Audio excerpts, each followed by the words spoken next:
আমার শাশুড়ির কাছে শুনবো যে সে এই যে ভিডিও বানাইছে আমার জামাই তারে নিয়ে, কিন্তু সে কখনো আমার কথা খারাপ বলে নাই।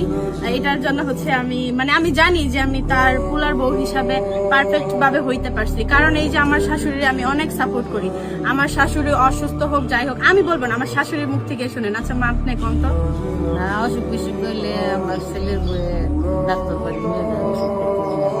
হ্যাঁ, সে কিন্তু এই যে ঢাকা এই জায়গায় ওই জায়গায় দৌড়াদৌড়ি করে, কিন্তু আমি আমার শাশুড়ি নিয়ে ডক্টরের কাছে যাই, মেডিকেলে যাই, সব জায়গায় আমি যাই, ওনারা নিয়ে আমি দৌড়াদৌড়ি করি।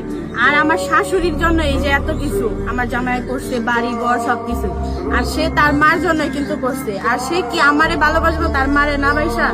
অবশ্যই ভালোবাসবো দুজনে, কিন্তু মার একটু বেশি ভালোবাসে। কেন বাসে? এই যে বাড়ি ঘর সবকিছু কিন্তু তার মার কারণে।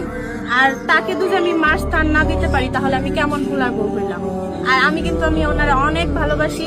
আমার মার যেরকম, আমি মার সাথে যেরকম আমার শাশুড়ির সাথে সেম ওরকম। আর আমি আমার শাশুড়িকে অনেক ভালোবাসি, আর উনি আমাকে অনেক সাপোর্ট করে, অনেক কিছু বলে। আর আপনারা এই ভিডিও দেখা কিছু মনে করবেন না, অবশ্যই আমাদের জন্য সবসময় দোয়া করবেন যেন আমাদের সংসার জীবন ভালো হয়, সুখে খাটে, ভালো কাটে। আর আমার মেয়েকে রাইখে আমি কখনোই যাব না, কারণ এটা হচ্ছে একটা ভুল ধারণা। যাই হোক, আপনারা সবসময় দোয়া করবেন আমার শাশুড়ির জন্য, যেন সবসময় উনি সুস্থ থাকে, ভালো থাকে। আমাদের ফুল ফ্যামিলির জন্য দোয়া করবেন যেন সবসময় আমরা ভালো থাকি, সুস্থ থাকি।